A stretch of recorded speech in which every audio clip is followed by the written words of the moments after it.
Supply of goods में cosmetics and the other material, और okay ये तो सर्विसेज में है। पॉइंट नंबर 7 में गिवन है आपको सप्लाई ऑफ,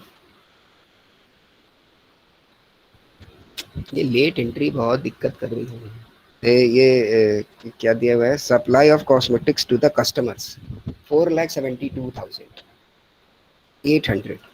ये फिगर आपके लिए गुड्स की सप्लाई है for the purpose of this parlour.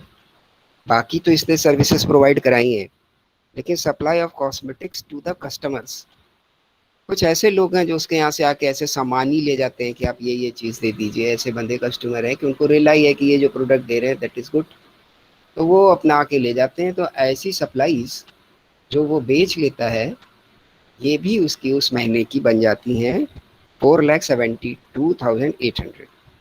ये आपका सप्लाई ऑफ गुड्स पे चला जाएगा।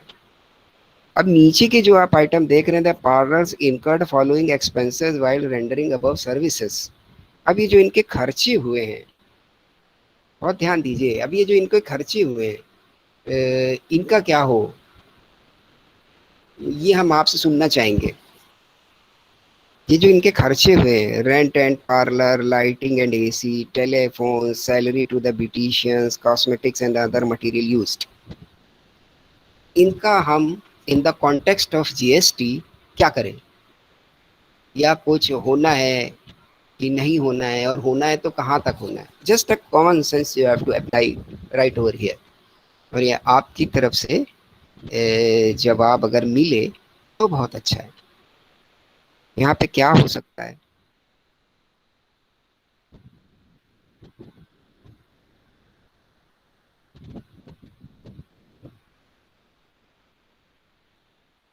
प्लीज बेटा। सर उनका जीएसटी निकाल के माइनस कर देंगे ऊपर वाले में। अच्छा, एक बात बताइए। ओहो, दर्द हो रहा है मुझे। रेंट ऑफ पार्लर, तो अगर ये रेंट ऑफ पार्लर है, तो रेंट ऑफ पार्लर को is rent in the category of services. Number 1, lighting and AC, तो लाइटिंग एंड एसी तो ये आपका अपना खर्चा है, इसके लिए किसी से कुछ खरीदा था आपने। Whether electricity is under the preview of GST, आपके यहाँ भी इलेक्ट्रिसिटी के बिल्स आते होंगे, कभी आपने उसमें देखा जीएसटी लगी है? नहीं। बट टेलीफोन्स, तो इंक्लूडेड हाँ। होती है ना, जो सर्विस प्रोवाइड करते हैं उसकी कॉस्ट तो हम्म, इंक्लूडेड होती है।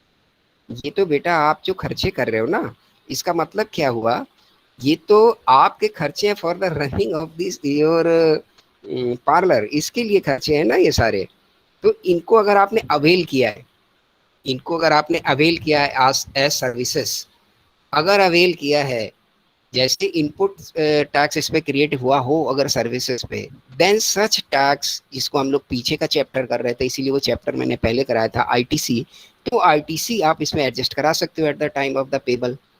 लेकिन ये लाइटिंग एंड एसी, ये तो आपने अपने उसके लिए बनाया ना, केवल उसके शोरूम को अच्छे से सजाने के लिए, करने के लिए, क्या किसी से ये फैसिलिटी अवेल की और उसने आपको बिल दिया कि इस लाइटिंग के अगेंस्ट में इतना बिल है, इस पे ये जीएसटी बनती है।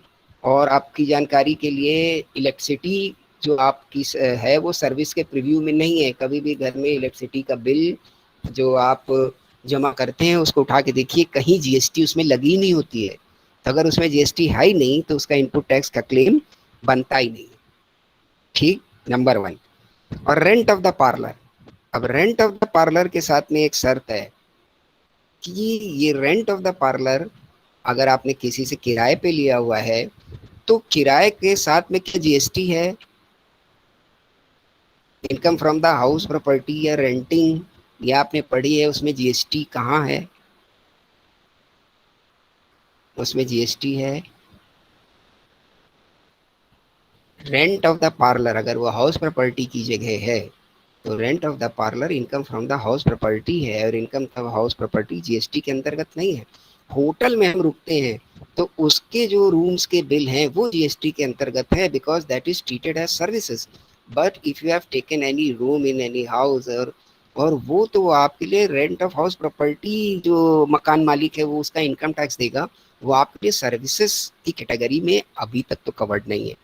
ठीक, तो लाइट और एसी ये आपका अपना खर्चा है, इसके लिए आपने कोई बिल नहीं लिया। और लाइटिंग का जो भी बिल है जो आपको किसको या किसी से देना पड़े, वो जीएसटी के प्रीव्यू में नहीं है। अब टेलीफोन्स, टेलीफोन का क्या करना है?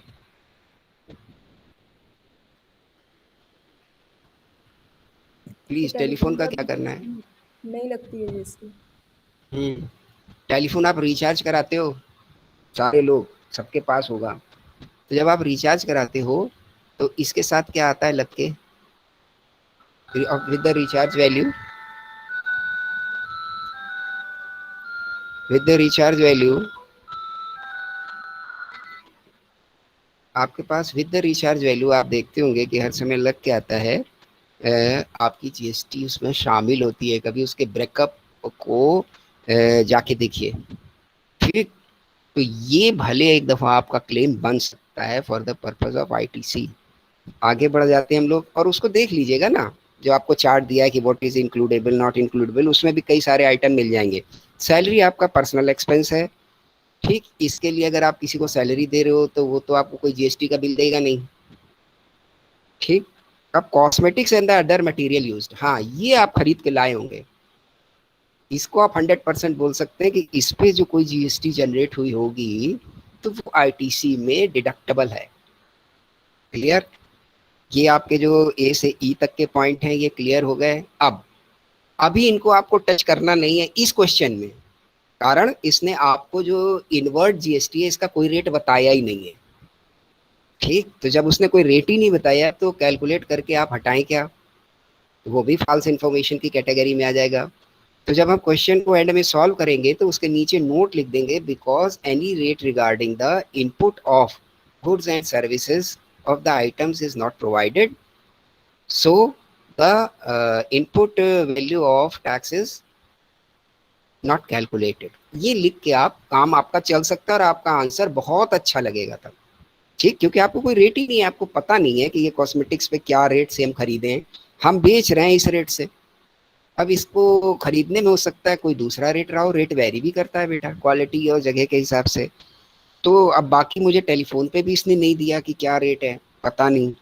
ठीक, तो जब मुझे ये चीज आइटम्स के रेट ही नहीं बताएं तो हम इनपुट टैक्स कैलकुलेट ही नहीं कर सकते। और इसमें वो आपसे बता रहे थे कि जीएसटी पेबल बता दीजिए, पेबल में आप आउटपुट टैक्स करके कैलकुलेट कर दीजिए। अब आपके पास दो आइटम आ चुके हैं, एक सर्विसेज से रिलेटेड आपने एक लंबी लिस्ट टोटल की है, उसका टोटल मुझे कोई सज्जन या कोई देवी बता दें। और जो सप्लाई ऑफ गुड्स है उसमें तो कोई टोटल नहीं करना, वो तो 4,72,800 है। तो आप बताइए कितना जीएसटी कैलकुलेट किया आपने, फटाफट।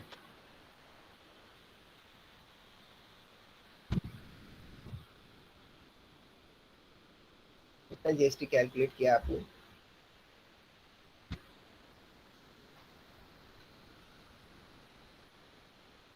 अच्छा लग रहा है, कुछ प्रॉब्लम हो रही है? एक बात ये बताइए मुझे, जो सर्विसेज से रिलेटेड डिस्कशन हुआ, is it enough to you? आप को वो बात क्लियर हो रही है, उससे एग्री हैं, या कोई क्वेरी आ रही है तो आप पूछ लीजिए।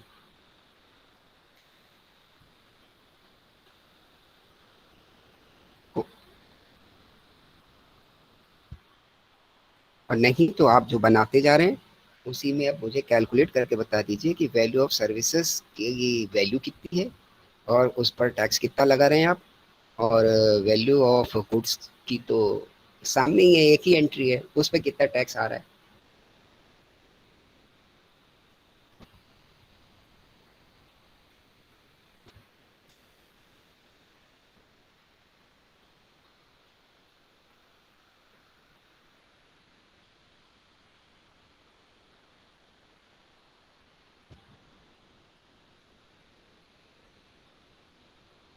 प्लीज बेटा डोंट वेस्ट टाइम, जल्दी करिए। 132,384, ये आप क्या बता रहे हैं बेटा ये? मुस्कान,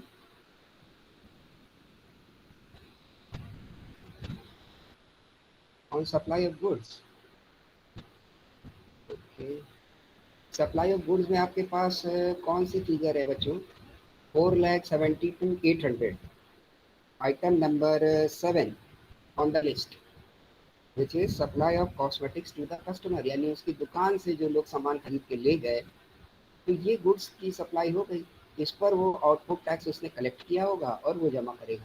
तो ये तो 4,72,800 का खरीद के ले गए, तो 4,72,800 आपके साथ ही कर रहा हूँ मैं, जिससे आपको ये ना लगे। और कितना? 28%। तो ये तो बता रहा है 132,384। Is all of you agree? देखिए फिगर आ रही है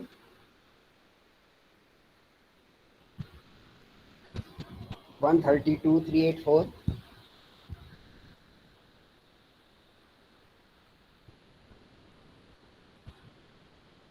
प्लीज रिस्पॉन्स करिए फटाफट। यस, तो इफ इट इज यस, तो ये आपकी कौन सी हो गई बेटा? ये हो गई on the goods. Now make the total of the services. तेजी से काम करो यार, तुम लोग उसमें पहुंच गए एकदम बढ़िया चमकदार रंगीन डिग्री लेके निकलने वाले हैं आप। और एक सिंपल सा जोड़, इतना समय मत लीजिए, जल्दी करिए।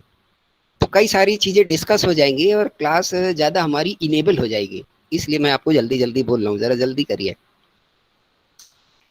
फटाक से। जितने भी सर्विसेज वाले आइटम हैं इनका सम अप करिए, टैक्सेबल वैल्यू ऑफ सर्विसेज को सम अप करिए।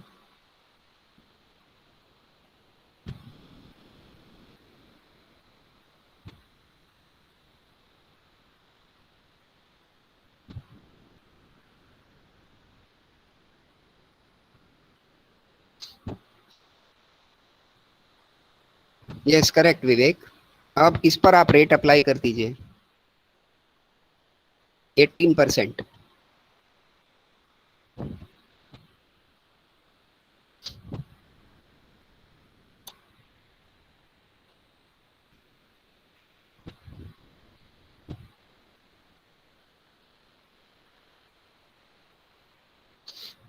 18% का रेट इस पर अप्लाई कर दीजिए। इस पर जब आप 18% का रेट अप्लाई करोगे, दस 2995754, ये आउटपुट जीएसटी बनेगी in the case of services. तो टोटल जीएसटी इन दोनों को जोड़ दीजिए आप, तो ये टोटल जीएसटी हो जाएगी। हाँ, अब जो आगे की बात करने जा रहा हूँ उसे आपको ध्यान से सुनना है। और यहाँ से आपका जो स्टूडेंट का इम्पैक्ट है वो टीचर पे बढ़ता है।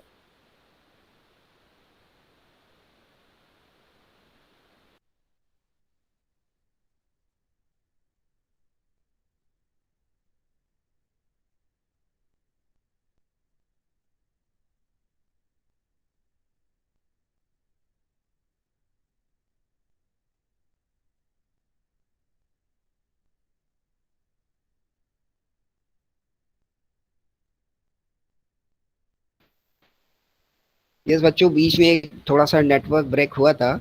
अब आप आवाज मिल रही है सबको? Please are you getting? इस connection is restored, please confirm. Yes sir, आ रही है। ओके, तो ये जो आपका टोटल आया बेटा, तो इसको आप तो ये नीचे नोट में लिख सकते हो, considering that this supply is, if this supply is totally inter state supply, तो आईजीएसटी तो टोटल में लग सकता है डायरेक्टली। यहाँ आईजीएसटी है ये, इसका कोई झगड़ा नहीं, ये तो सीधे सीधे अप्लाई हो जाता है। ठीक, आईजीएसटी तो हो जाएगा, लेकिन अगर ये इंटर स्टेट सप्लाई है, विद इन द स्टेट है, नॉट इंटर स्टेट, तो आपको नोट में ही नीचे लिख देना चाहिए, considering if it is the inter state supply और within the state supply, then इसका आधा आधा कर दीजिए। सीजीएसटी फॉर द सर्विसेज अलग निकल जाएगा, एसजीएसटी फॉर द सर्विसेज अलग निकल जाएगा, सीजीएसटी फॉर द गुड्स अलग निकल जाएगा, और CGST SGST for the goods अलग निकल जाएगा। तो जो रेट है 18, वो 9% अप्लाई हो जाएगा, और जो 28 है वो 14 अप्लाई हो जाएगा। ये काम अगर आप अलग से कर देंगे, तो ये काम आप कैसे कर रहे हो?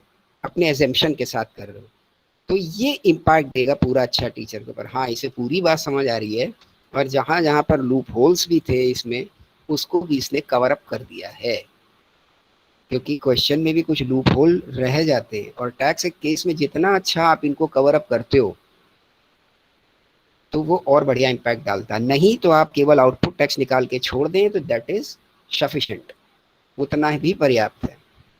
ठीक, आउटपुट टैक्स निकाल के आप बोल दें this is the total tax liability, तो उतना भी पर्याप्त है। हाँ, जो पहला हम लोगों ने डिस्कस किया था वो नोट लिखना बहुत जरूरी है, because some items are creating input tax but the tax rate is not given, so they are not considered while answering. इस टाइप का एक नोट आप जरूर लिखें, क्योंकि आप देख रहे हो ना आपके आइटम में कुछ ऐसी चीजें हैं कि जो जिन पर इनपुट टैक्स बन सकता है। लेकिन जैसे ये कॉस्मेटिक्स वाला तो डायरेक्ट है कि cosmetics and the other material which are used, तो यूज्ड हैं तो परचेज्ड होंगे, परचेज्ड है तो बिल होगा, पर उनका कोई डेटा है नहीं हमारे पास कि किस रेट से हमें मिले। ठीक, इसलिए हमने उनको लेस नहीं किया। ठीक, जो भी आपके कैलकुलेशंस हैं। हाँ, चलिए अब एक काम कर लेते हैं कि जो भी आप लोगों के आंसर मिल रहे हैं मैं उनको बराबर अच्छे से देख रहा हूँ, और उसमें जो भी कमी रहेगी उसको हम कल की क्लास में डिस्कस कर लेंगे। आज इनको करते हैं हम लोग, तो इससे कई नई सारी चीज़ें आप लोग सीख जाएंगे। ठीक है, और जो आपका एक टेस्ट भी होना है वो नेक्स्ट वीक में मैं किसी दिन लूँगा। ठीक, उसकी अनाउंसमेंट आपको मिल जाएगी, और ऑनलाइन ऑनलाइन मोड से ले लेंगे हम उसको। और ठीक, और वो आपका गूगल क्लासरूम एक बना देंगे, उसकी भी लिंक और समय से विद टाइमली आपको प्रोवाइड कर देंगे। सारे लोग आप लोग ग्रुप से जुड़े रहिए, उसमें हाजिर ज़रूर होइएगा, क्योंकि आपका जो ये सारे बच्चों को भी आप लोग इन्फॉर्म कर दीजिएगा ग्रुप में कि ये जो आपकी इंटरनल है इसमें इस टेस्ट का रोल है, ठीक, बड़ा रोल है, तो इस टेस्ट में आप लोग शामिल हो जाइएगा। कोशिश अधिकतर हमारी होगी कि आपको ऑब्जेक्टिव टाइप क्वेश्चन दिए जाएं, जिससे ज़्यादा दिक्कत ना हो। एक सीमित टाइम लिमिट होगी, और सबको अपना कैमरा ओपन करके जवाब देना होगा। ठीक, अरे कंडीशंस जब मैं डालूंगा तो उसके साथ लिख भी दूंगा आपको। ठीक है, तो कैमरे आपके ओपन रहे उस दिन, पेन पेपर साथ में रखिए, हो सकता है कि छोटे से आपको उसके मिल जाएं न्यूमेरिकल्स टाइप, तो उनको भी आप कर पाएँ। और टारगेट ऑब्जेक्टिव कि कुछ आपको ज़्यादा लिखना नहीं, भेजना नहीं। ये जो क्वेश्चंस मैं बीच बीच में देता जा रहा हूँ, इनको आप सॉल्व करके भले मुझे भेज सकते हैं। ठीक, जैसे आज जितने डिस्कस हो जाते हैं, इसके बाद जो रह जाते हैं अगर आपको लगता है कि you are able to attempt them, तो उनको आप अटेम्प्ट करिए और भेजिए, तो बाकी जो दिक्कत रही होगी वो भी अब कवर अप हो जाएगी उसके बाद। ठीक, अब जल्दी से हम लोग अपने सेकंड क्वेश्चन पे आते हैं कि ज़्यादा से ज़्यादा चीज़ें आपके पास तक पहुंच जाएं। सेकंड क्वेश्चन हम लोग लेते हैं, आप उसको देख लीजिए। Sure success is a coaching institute imparting commercial training and the coaching. The institute realized following fees in the half-yearly period ending on 30th June 19. Dancing and music training fees, coaching of the PMT examination, other employees hired, ढेर सारे उनके अपने operations के data आपको उन्होंने दे दिए, training, English speaking. फिर उसके बाद नीचे भी कुछ दे दिया, salary to the trainers and the lecturers, stationery and the office expenses, lighting and the AC expenses, rent of the building, cost of study material provided to the aspirants। Okay, उसमें से कुछ दिया है, कुछ रियलाइज्ड हो गया है। Determine the taxable value if GST is payable which is separately charge at the rate 18%। अच्छे से इस क्वेश्चन को देख लीजिए। अब आपको शुरू हो जाना है कि इसमें से क्या क्या चीज़ें जीएसटी के परव्यू में हैं, और उनके हिसाब से इनको टैक्सेबल बना देना चाहिए। तो आप इसमें देखोगे कि जितनी भी चीज़ें ये प्रोवाइड करा रहे हैं, ये इसमें जीएसटी का सबका उन्होंने आउट एक रेट दे दिया आपको 18%, तो कोई झगड़ा नहीं है। आपको ढूंढने वो आइटम्स हैं कि जो क्या जीएसटी से एग्जेम्प्ट हैं, बस, बाकी कुछ नहीं ढूंढना। और जल्दी से आप अपने 1 या 2 मिनट ले लीजिए और बताइए कि इसमें क्या क्या आइटम हम लोग for the purpose of calculation of taxable value शामिल करें और किनको किनको छोड़ दें।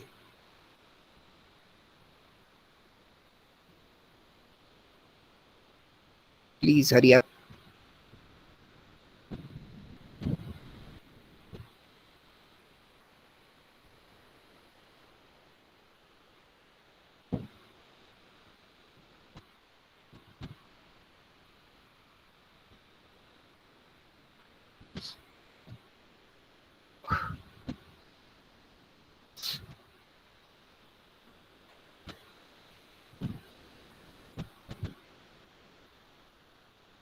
अच्छा, एक बात मैं आपसे और बोलना चाहूँगा कि जो हम लोगों ने पीछे वाला क्वेश्चन किया, उसमें कुछ क्वेरी जो जिस तरीके यार की आ भी रही थी, आप लोगों की तरफ से जो जवाब आ रहे थे कि जो जो खर्चे हुए उसके हुए हैं वो हम घटा लेंगे और ऐसा कर लेंगे।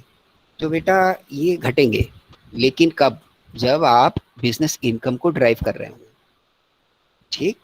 ये सारे के सारे खर्चे जो लिखे हुए हैं, तो जो आपने बिजनेस इनकम पढ़ी हुई है उसमें जो जो एक्सपेंसेस एडमिसेबल हैं, और ये सारे के सारे आप एक्सपेंसेस देखो ऑपरेशन से रिलेटेड हैं, तो ऑपरेशन से सारे रिलेटेड खर्चे घटते हैं for determining the business income. ठीक, तो इस बात को बिल्कुल अलग अलग कर लीजिए। वो बिजनेस इनकम जब डिटरमाइन करनी है तो ये सारे खर्चे आप घटा लेंगे जो उन्होंने पीछे किए हैं, लाइटिंग में, रेंट में, ये सब एडमिसेबल हैं for the calculating the business income. तो बिजनेस इनकम जब कैलकुलेट होगी उसके ऊपर जो टैक्स पड़ेगा वहां पर तो ये खर्चे घट जाएंगे। पर अभी आप क्या कर रहे हो, टैक्स की लायबिलिटी को ढूंढ रहे हो। तो टैक्स की लायबिलिटी के केस में जो आपने टैक्स आउटपुट पे कलेक्ट किया है उसमें से इनपुट का वही टैक्स घट पाएगा जो वास्तव में आपने पेमेंट किया हो। तो हम लोग जब रेंट दे रहे हैं तो नॉर्मली उस पर नॉर्मल केसेस में जीएसटी अप्लाई नहीं होता। ठीक, इसलिए रेंट नहीं आएगा।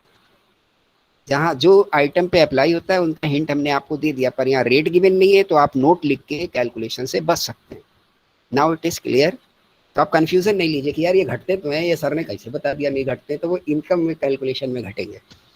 चलिए अब इसमें फटाफट मुझे बताइए कौन कौन से आइटम इस केस में कंसिडर किए जाएं for the purpose of determining the taxable value of the services, और फिर कितना अमाउंट बन रहा है, और फिर आप रेट रेट पे निकालने में चैंपियन हो गए, फटाक से बता देंगे मुझे इतना हुआ 18% सर, और अगर ये इंटरेस्ट रेट है तो इसका आधा आधा। हम्म। दिक्कत वहीं पे है कि किसको किसको लेना है, किसको किसको छोड़ना है। और आप देख रहे हैं कि एग्जामिशन लिस्ट इतनी लंबी होती कि आपने पूरी कभी पढ़ी नहीं होगी। तो इसके लिए जैसे ही 2-4 क्वेश्चन आप करते जाओगे तो कई सारी चीज़ों का आपको आइडिया मिलता चला जाएगा। और ये आइडिया क्योंकि अभी नज़दीक आपके एग्जाम है तो ये बना रहेगा आपके दिमाग में। तो कहीं ना कहीं अगर ऐसा कोई सवाल आता है तो then you can include it, आप उसको जोड़ पाएंगे। That is why we are practising on these questions. चलिए फटाक से देख लेते हैं। Coaching fees for the preparation of CA exam, इसको इंक्लूड कर लीजिए। Coaching fees for the PMT exam, इसको इंक्लूड कर लीजिए। Payment received for employers for training their employees, इसको भी इंक्लूड कर लीजिए। हर वर्ड पे ध्यान दीजिएगा। Computer training to CA aspirant arrange by the ICAI. अब आईसीएआई अरेंज कराए, कोई और अरेंज कराए, आपने तो सर्विस प्रोवाइड कराई। ये आपके उनके बीच का टाई अप है, क्या बिजनेस टाई अप हुआ आपका, पर यू हैव रेंडर्ड सर्विसेज। और अगर ये सर्विसेज की कैटेगरी में टैक्सेबल है तो टैक्सेबल हो जाएगा। ठीक, ये अमाउंट इंक्लूड कर लीजिए। Total fees for the vocational programmes, इसको भी इंक्लूड कर लीजिए। डिस्टेंस कोचिंग फीस रिलीज्ड,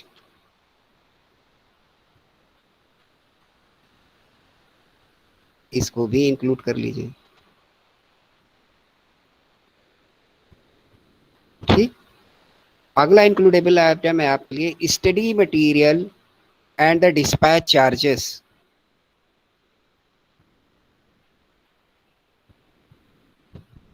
इसको भी इंक्लूड कर लीजिए। अब आप देख रहे हैं ना, जो अच्छे कोचिंग संस्थान हैं उनकी फीसेस भी क्यों इतनी बढ़ जाती हैं, क्योंकि अब उन्हें जीएसटी भी तो आप ही से कलेक्ट करके जमा करना है। तो ये सारी चीजें जीएसटी के प्रीव्यू में हैं। हाँ, छूट कौन सी रही है, dancing and music training fees, ये इंक्लूड नहीं करनी है आपको, ये एग्जेम्प्ट है। इसके आगे आप अपना वो जो नोट बना रहे हैं अच्छा सा, सर लास्ट वाला कौन सा आइटम है, distance coaching fees released, distance coaching भी है ना, तो ये जो डिस्टेंस कोचिंग है ये आपके लिए टैक्सेबल आइटम है। ये आपको गिवन है बेटा, जो नीचे पॉइंट दिए हुए हैं आपके, the cost of the study material provided to the aspirants, the student paid 380, जो पेड है वही तो कलेक्टेड है। अब उसकी कॉस्ट कितनी थी, आपने बेचा कितने का, then it is again the subject of the business income. तो कॉस्ट पे मत जाइएगा, ठीक, कॉस्ट कितनी थी उस स्टडी मटेरियल की, और आपने बेचा कितने का, 3,80,000 का, इसका डिफरेंस आपके लिए बिजनेस इनकम तो बन सकता है। पर यहाँ पे उससे कंफ्यूज मत होइएगा, यहाँ केवल आपको क्या चीज़ देखनी है, what amount actually you are collecting, क्योंकि अब आपको जीएसटी देखना है। तो जीएसटी में जो जो सामान आपने आउटपुट की तरीके से सर्विसेज या गुड्स प्रोवाइड कराई, उसी पर तो टैक्स कलेक्ट किया होगा, तो वहाँ हमारा पिन पॉइंट फोकस होना चाहिए। तो यहाँ पर हमने 3,80,000 रुपये का स्टडी मटेरियल प्रोवाइड कराया, ठीक। इसके ऊपर apart this 40,000 also realise for dispatch material. अब ये डिस्पैचिंग चार्जेस भी आपने उनसे वसूल लिए 40,000, तो डिस्पैचिंग चार्जेस तो आपके उसी के अंदर शामिल हो जाएंगे स्टडी मटेरियल के अंदर, तो ये भी जुड़ जाएंगे। ये आइटम है, ये जो आपको लिखा हुआ है अलग से, जो उनके फॉलोइंग एक्सपेंसेस हैं उसके अंदर 5th नंबर पर, ठीक। बाकी तो आपके पूरे लिस्ट के आइटम हैं। अब एक चीज़ आगे बढ़ जाती है कि आपको लेने कौन से नहीं है, डांसिंग एंड ट्रेनिंग, ये आपको इसमें एग्जेम्प्टेड हैं, इनको छोड़ दीजिए। तो आपके लिए क्या क्या एग्जेम्प्टेड होते हैं लिख लीजिए, डांस से रिलेटेड कोई फीस कलेक्ट हो, उसकी ट्रेनिंग हो, म्यूज़िक से रिलेटेड कोई फीस कलेक्ट हो तो वो जीएसटी के लिए एग्जेम्प्ट है। कल्चरल सर्विसेज में अगर कोई फीस कलेक्टेड है वो भी एग्जेम्प्ट है। अभी हम अगर आपको लिखाएंगे तो ढेर सारे बनेंगे, तो इससे अच्छा हम लोग प्रैक्टिस करेंगे तो अपने आप ही काफ़ी सारी चीज़ें समझ में आ जाएंगी, तो इतने से आपका काम तो हो जाएगा, ठीक। तो अब इस पर आप इनका टोटल लगा के ज़रा इस पर टैक्स कैलकुलेट कर लीजिए, तो मुझे लगता है कि जानकारी के हिसाब से काफ़ी सारी चीज़ें इसमें भी डिस्कस हो।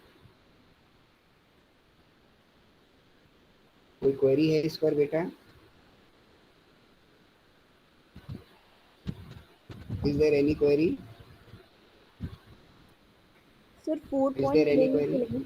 ओके, तो एक काम करते हैं हम लोग बहुत तेज़ी से, अभी हम लोगों के पास 15 से 16 मिनट पूरे बचे हुए हैं, एक इलस्ट्रेशन और लेंगे, थोड़ी मेहनत आज आपको करनी है मेरे साथ।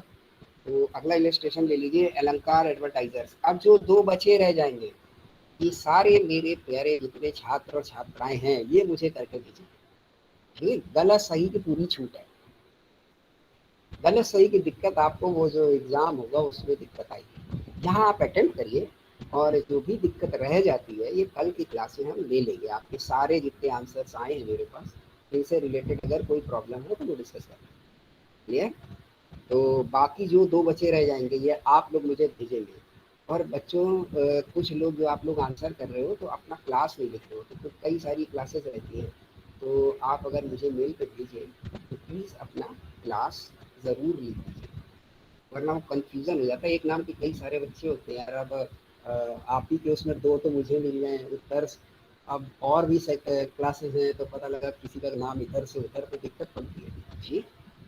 तो अलग अलग मुझको उसको फोल्डर में डालना रहता है, तो प्लीज़ आप लोग अपना सेक्शन नाम जरूर डाल दीजिए, क्योंकि सेक्शन तो आपका एक साथ चल रहा है, सेक्शन डाल दिया और अच्छा है। तो इतना काम करके भेजें आप प्लीज़, क्योंकि एक आध लोगों ने सिंपल सिंपल डाल दिया है मुझे, ठीक है। और जल्दी से डिस्कस कर लेते हैं वरना टाइम कम है हम लोग के पास। तो अलंकार advertisers is an advertising agency which was charge the following amounts for the services collected an amount of 672 for cost of procuring spaces or for advertisement in the magazine and the newspaper, agency has allowed 20% commission on the such amount.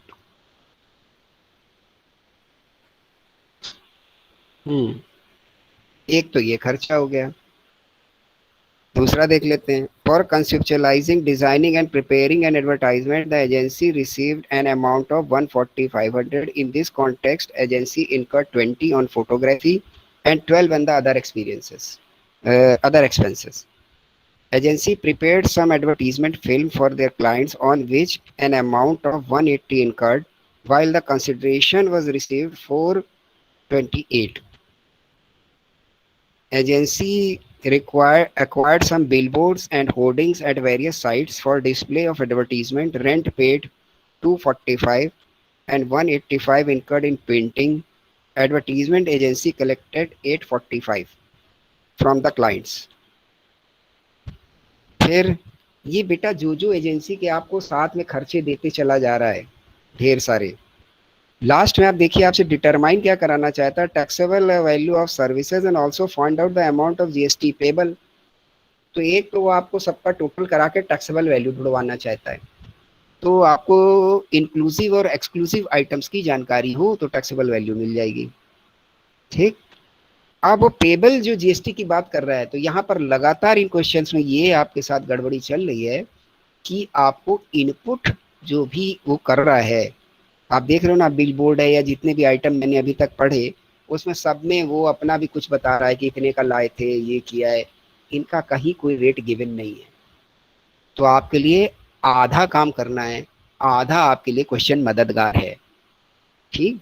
आपको केवल output tax calculate कर देना है और उसका हिसाब बता देना और एक छोटा सा नोट लिख देना है, because rate of input tax is not given, so the item which are creating any input tax are not included. बस खत्म, बरी हो जाएंगे आप, क्योंकि दिया ही नहीं है तो क्या करोगे. ठीक. तो आगे बढ़ जाते हैं हम लोग. कंसल्टेंसी भी दे रहे हैं. अच्छा, prepare advertisement, poster, newspaper, TV, expenses incurred by the agency for office place. अब एक्सपेंसेस इनकर्ड का क्या करें, आप रेट तो बता ही नहीं रहे कुछ, तो करे रहो एक्सपेंस इनकर्ड. बिजनेस इनकम जब निकालेंगे तब करेंगे इसका. एक सवाल हो सकता है, हमारे आपके पास ज़्यादा टाइम नहीं बचा और आप बड़े लास्ट में मुझे मिले, वरना इसी क्वेश्चन को मैं बोल देता आपसे कि जरा इसमें बिजनेस इनकम निकाल दीजिए. ठीक. तो पूरा आपका 5th का रीजन हो जाता साथ में, पर आपके पास अब टाइम कम है और आप कंफ्यूज होने लग जाएंगे कि ये क्या हो गया यार, ये जीएसटी में बिजनेस इनकम निकलवा रहे हैं. ठीक है ना. तो तब ज़्यादा इंटरेस्टिंग हो जाता, पर लक है ऐसा कि हमारा आपका साथ कम है, तो इसलिए अभी इस तरफ हम आपका दिमाग नहीं ले जाएंगे, आप सीधे सीधे जीएसटी पे चलिए. हाँ, फटाफट बताइए इसमें क्या क्या आइटम हम लोगों को ले लेने चाहिए और कितने कितने के लेने चाहिए. लॉजिक जरूर इसके आप लोग बेटा अपने दिमाग में अच्छे से क्रिएट करके रखिएगा. क्या हो रहा है, जिन आइटम से कंफ्यूज हो आप उनको घर पे सर्च करिए, ढूंढिए, फिर कोई डाउट है तो फिर रेस कर लीजिए. मतलब मजबूत हो जाइए कम से कम जितनी चर्चा हो रही है उसमें. तो सबसे पहले हम लोग इनका सबसे पहला आइटम ले लेते हैं कि कलेक्टेड एन अमाउंट ऑफ, जहाँ जहाँ कलेक्शन है, मतलब अब आपने जो भी सर्विस रेंडर की उसके अगेंस्ट में आपने पैसा कलेक्ट किया, मतलब सर्विसेज आउटपुट. तो सर्विसेज का आउटपुट है तो टैक्स का आउटपुट है, वहां आपका फोकस चला जाना चाहिए. तो collected 672, cost for procuring spaces of the advertisement magazine newspaper, agency allowed 20% commission on such amount. ठीक है, 20% कमीशन अलाउड है. अब इसमें क्या लें हम,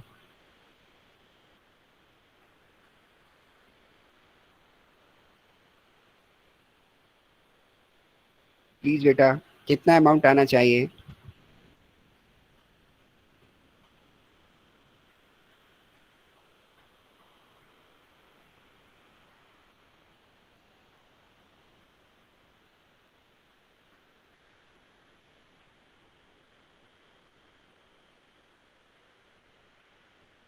कितने की सर्विसेज में उसने कितने का सर्विसेज आपको प्रोवाइड कराया, 6,72,000 तो वो ले रहा है. बहुत ध्यान से इस लाइन को पढ़िए. कलेक्टेड अमाउंट ऑफ 672 फॉर के बाद है cost of procuring spaces for advertisement in news and magazine, इसकी कॉस्ट भी शामिल है, लेकिन agency is allowed 20% commission of such amount. Agency को क्या मिलता है? 20% कमीशन। उसी पे तो जीएसटी लोगे भाई, जिसकी जितने की उसने सर्विसेज रेंडर की हैं, जो उसके हिस्से जा रहा है, बाकी तो चीजें कॉस्ट की हैं। अब 672 में से कॉस्ट और घटाएंगे हम, तब बिजनेस इनकम ढूंढेंगे। इस एजेंसी की बिजनेस इनकम क्या है? सर्विसेज रेंडर्ड की वैल्यू कितनी आ रही है? 134, 672 इंटू 20%। अगला आइटम देखते हैं हम लोग जल्दी से। Fee for the preparing and the advertisement 142,500। ठीक। अब एक्सपेंसेस हम बिल्कुल नहीं लेंगे इसमें, कहीं नहीं ले रहे हैं, क्योंकि एक्सपेंसेस बार बार मैं दोहरा रहा हूँ बिजनेस इनकम का सब्जेक्ट है, और जीएसटी के लिए सब्जेक्ट तब बनेगा जब उसका रेट एट हो और वो आइटम जीएसटी के लिए कंसिडरेबल हो। दो बातें। तीसरे पे आ जाते हैं कि एडवर्टीजमेंट की फिल्म आपने कोई बनाई, पॉइंट नंबर 3, इसके लिए 4,28,000 आपने कलेक्ट किए, इतने का कंसिडरेशन मिला। Consideration is a very particular word, ये आपको हमेशा ध्यान रखना है। और जो हम लोगों ने 672 में 20% लगा के ढूंढा, वो भी कंसिडरेशन है। ठीक। कंसिडरेशन आपने जो लॉ में, कॉन्ट्रैक्ट एक्ट में पढ़ा है ना, मतलब फॉर डूइंग और for abstain from doing any work any activity, ये है कंसिडरेशन। तो उसने जो भी उसको पॉइंट 1 में एडवर्टीजमेंट के अगेंस्ट में प्रोवाइड कराया, तो उसका कंसिडरेशन कितना था? 20%, इसलिए 20% लिया गया है। अब 428 ये वैल्यू हो गई आपके लिए। अगला पॉइंट हम लोग देख लेते हैं। एजेंसी एक्वायर्ड बिल बोर्ड, उस पर सारे खर्चे बता रहा है। कलेक्ट क्या किया? 845, तो 845 पूरा उतार दीजिए। The agency design printed letter heads, okay, and visiting cards for receive for designing.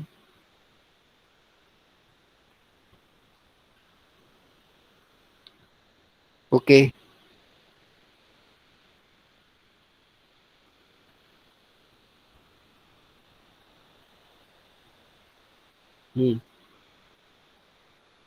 Please इस अमाउंट को बताइए।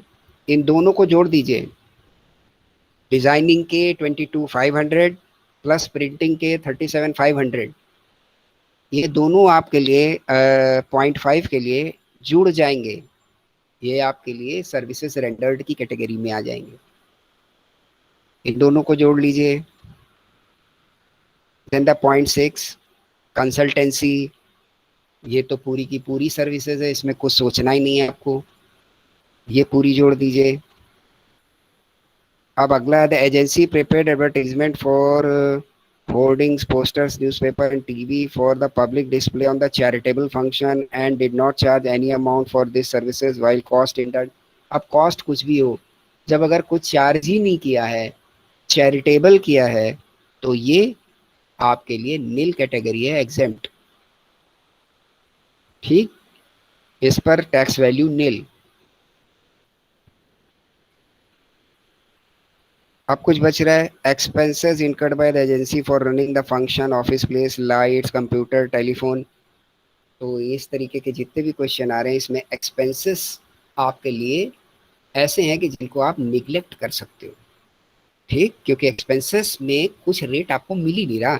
जब रेट ही नहीं है तो क्या घटाएंगे हम आईटीसी उसमें?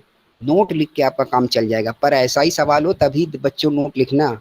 अगर वो उसमें पीछे के कोई रेट आपको दे दे, तब आपको दिमाग पे जोर डालना पड़ेगा कि ये जो आइटम इनपुट वाले हैं, इनमें से कौन कौन से ऐसे हैं कि जो जीएसटी में अलाउ होते हैं। ठीक। चलिए, तो अब इनका टोटल लगाइए और इसके बाद इस पर टैक्स अप्लाई कर दीजिए। इतना काम आपको करना है।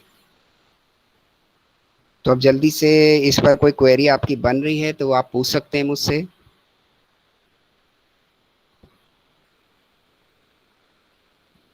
इस क्वेश्चन पर अच्छे से बेटा लगाओ, पढ़ो, और उसके बाद कोई भी क्वेरी आ रही है तो पूछो।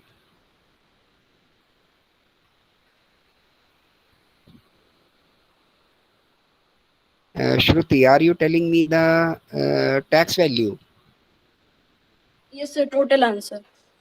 ओके, तो I think something you have missed. Taxable value बताइए, इसमें क्या क्या आइटम्स आपके इंक्लूडेबल हैं? स्पीकर खोल के बता दीजिए फटाफट, कौन कौन से आइटम आपने इंक्लूड किए हैं टैक्सेबल वैल्यू में? सर बस एक छोड़ा था, ये लास्ट वाला, सेकंड वाला। लास्ट वाला तो यस कुछ सर, चैरिटेबल फंक्शन वाला। यस, तो कुछ टोटल में गलती हुई है। चलिए देखिए, फिर से बोल देता हूँ मैं। तो जो आपका advertisement in yes magazine sir, and समझ गई मैं। न्यूज़पेपर, ठीक, मैगजीन और न्यूज़पेपर का जो आपका है, तो 672 का 20%। आप ध्यान रखिएगा इस पॉइंट को कि मैगजीन और न्यूज़पेपर के साथ ही ऐसा है जीएसटी में कि अगर इन पर है तो हम कंसिडरेशन को टैक्सेबल वैल्यू मानेंगे, ना कि अमाउंट रिकवर्ड को। बाकी आप सारी जगह पे देख रहे होगे कि what ever the amount recovered, जितने के लिए बिल कटा है, वो सारा का सारा जीएसटी माना गया है आउटपुट। बाकी आप इनपुट एडजस्ट करा लो। यस तुलिका, और ये देख लो बेटा, मिला लो, ये जो अब आंसर मुझे मेघना तुलिका के मिल रहे हैं, ये सही है। तो कोई आइटम आपसे बेटा श्रुति छूट गया होगा, तो उसको आप देख लीजिए। ठीक, ये जो आंसर इनके आ रहे हैं बाकी दो देवियों के, वो ठीक है। यस सर, एक जीरो नहीं लगाया था बस। ओके ओके, कोई बात नहीं। तो ये जो मैगजीन, फिर से मैं बोल दे रहा हूँ, इसको लिख लो अच्छे से। जो मैगजीन्स और न्यूज़पेपर, प्रिंट मीडिया में जो मैगजीन और न्यूज़पेपर हैं, इन पर कंसिडरेशन के लिए हम लोग, yes Vivek, you are also correct, तो ये जो 20% निकालेंगे कंसिडरेशन उसमें, बाकी केस में अमाउंट रिकवर्ड। आपको यही इस क्वेश्चन में एक बड़ा फर्क दिखाई दे रहा होगा कि in all the cases what we have taken the amount recovered for the purpose of output tax calculation, यानी whatever the amount recovered, उसी को हमने मान लिया वैल्यू ऑफ सप्लाई। तो एक ये एग्जेम्पशन आपको जीएसटी खुद अलाउ करता है कि for the purpose of print media and magazine, जो रियल कंसिडरेशन है उसको आप वैल्यू ऑफ सप्लाई मानिए। इसको आप नोट बना के लिख लीजिए। ठीक, तो ये टैक्स के साथ भैया ऐसा ही है, जितनी प्रैक्टिस करते जाओगे, जितनी नई नई चीजें सामने आएंगी, उतनी नई नई बातें आएंगी। क्लियर? और वो समझने में और पढ़ने में, जानने में आसान होगी। वरना एक तरफ से लिखे आप बैठ के तो इतना हो जाएगा, परेशान हो जाएंगे, लिख नहीं सकता कोई, ना किसी को याद रहती है।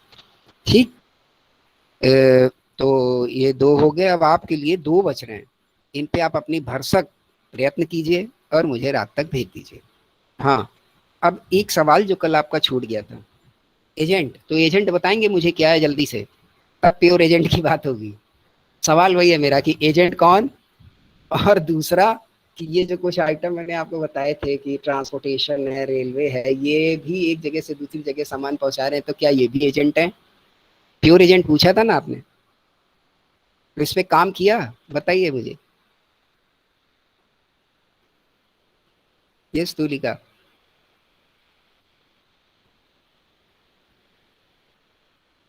यस बेटा, जल्दी से देखा इसको। No sir. अरे वाह, तो मुझको मतलब केवल आपने हवा में उछाल दिया है। ऐसे मत करो, क्वेरी रियली जनरेट हो, जनरेट का मतलब आप समझ रहे हैं, वास्तव में उसकी उत्पत्ति हुई हो, और जिस चीज की वास्तव में उत्पत्ति होती है वो बाहर नहीं होती दिमाग से, उसको कभी छोड़ता नहीं है आदमी। और ये तो भूल ही जाइए कि कभी कोई क्लास में चर्चा हुई है तो मेरे दिमाग से हट जाएगी, हटे हटेगी नहीं। ठीक, तो प्लीज सारे लोग क्वेरी जनरेट करिए, और वो रियल टाइप की, वो रियल तो समझ आ ही जाएगी, अगर आपने काम किया होगा तो रियल क्वेरी हो रही होगी।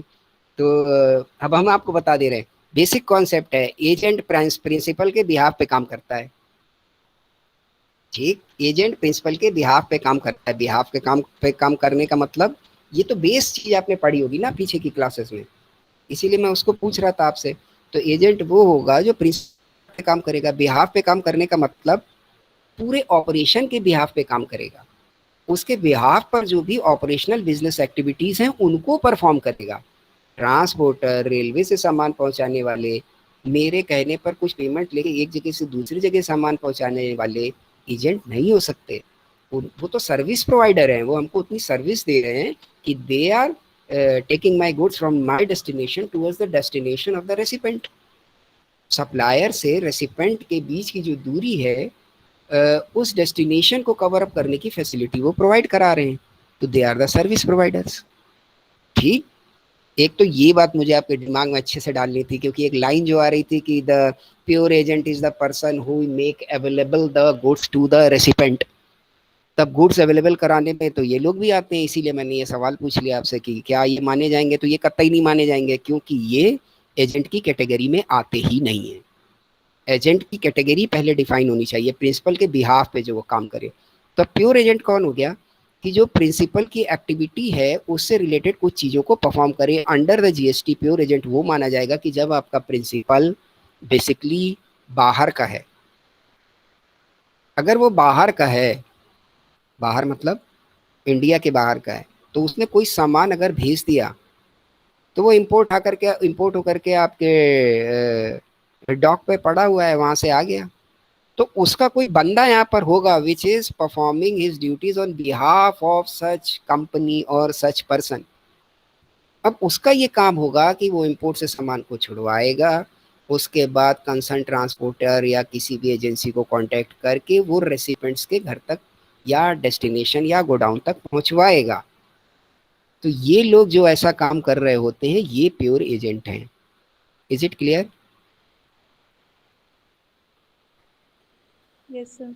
हाँ, तो ये जब भी बच्चों कोई भी क्वेरी आप लेके आइए तो थोड़ा सा काम जरूर कर लो उसके ऊपर, क्योंकि वो एक लाइन उसने लिख दी, the person who is making available goods to recipient.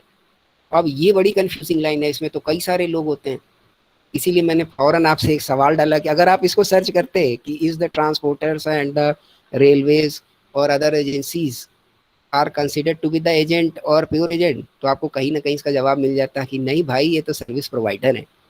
तो हमने इसीलिए इसको छोड़ा हुआ था कि थोड़ा सा आप लोग भी देख लें और बेसिक बात पूरी तरीके से समझ आ जाए कि जहाँ एजेंट लिखा मिल जाए, कैटेगरी उसकी प्योर हो नॉन प्योर हो कोई हो, बेस बात से हम पीछे नहीं हट सकते कि एजेंट वो ही बंदा होगा जो प्रिंसिपल के बिहाफ पे परफॉर्म कर रहा होगा, और उसका कंसिडरेशन या तो कमीशन होगा या कुछ और चीज़ होगी। ठीक, वो बिजनेसमैन नहीं है, वो बिजनेस एक्टिविटी परफॉर्म कर रहा है on behalf of any person, तो उसके लिए कमीशन होगा उसका। Now it is clear? Yes sir. तो बच्चों अब हमारा आपका साथ केवल कल तक का है। ठीक, तो आप सारे कोर्सेज पर अच्छे से चले जाइए, जैसी भी क्वेरी जनरेट हो रही हो वो आप कर लीजिए, पूछ लीजिए कोशिश पर, और इन 2 सवालों को करिए, इनसे भी आपको काफ़ी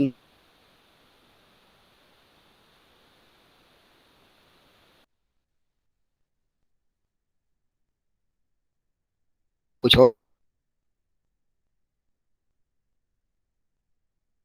और देख, कुछ और अगर अरेंज हो सकते हैं नए question, course is fully covered by मी।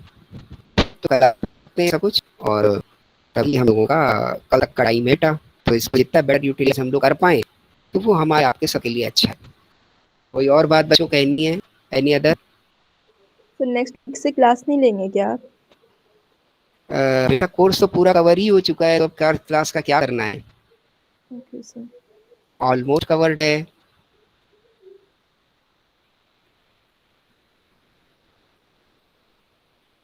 बोलिए बोलिए, इसीलिए तो मैं लगातार आपको 4 दिन से पिंच कर रहा हूँ, कुछ हो तो ढूंढ लाओ। हाँ, एक क्वेरी मेरे पास फोन पे लिख के आई थी, वो फोन पे लिख के आई थी कि ये जो ये बेटा अगले अगले हफ्ते में ये जो टेस्ट है ये नेक्स्ट वीक में, इसका अनाउंसमेंट हम आपको दे देंगे शिवम, ग्रुप पे दे देंगे। और जो इसका नंबर मेरे पास सारे सीआरस का तो है नहीं, वो जो एक एक सीआर है अतीक उनका है, तो उसको भी इन्फॉर्म कर देंगे, तो आपके ग्रुप पे सब जगह खबर आपको मिल जाएगी प्रॉपर अनाउंसमेंट के साथ। ये जो ग्रुप है 6 इसी पे डाल देंगे हम सब। हाँ, तो मैं क्या बोल रहा था, हाँ एक क्वेरी आई थी कि ये जो सर ये पीछे का एक लेक्चर है ये मुझे कहाँ मिले। मैं बार बार आपकी क्लास में बता चुका हूँ, फिर बता दे रहा हूँ कि जिसको भी पीछे के लेक्चर से आएंगे, खैर मैंने उनको जवाब दे दिया जिनकी भी थी, वो आप ही में से कोई स्टूडेंट थे, तो जिनको भी चाहिए बता दो यार, उसके लिए क्वेरी की कोई ज़रूरत नहीं है। वो IBM CSGMU ऑर्गेनाइजेशनल बिहेवियर ये चैनल है, इसको आप सब्सक्राइब कर लीजिए, उसकी प्ले लिस्ट पे चले जाइए, उस पर आपको GST लिखा मिल जाएगा। तो उसमें 1 to all अभी तक के जितने भी लेक्चर हुए हैं वो सारे के सारे रिकॉर्डेड फॉर्म में हैं, उनका आगे डिस्क्रिप्शन भी है कि किस दिन किस चीज़ का टॉपिक कंसल्ट हुआ है, तो आप अगर चाहें तो वहाँ से भी हेल्प ले सकते हैं। ठीक, ओके, और कोई क्वेरी बेटा? वरना विदाई का समय है, कल मुलाकात होगी. Is there any question? No, sir. Okay, then thank you all of you. Have a nice day. Thank you, sir. Thank you बच्चों. थैंक यू बेटा. Thank you, sir. Thank you all of you.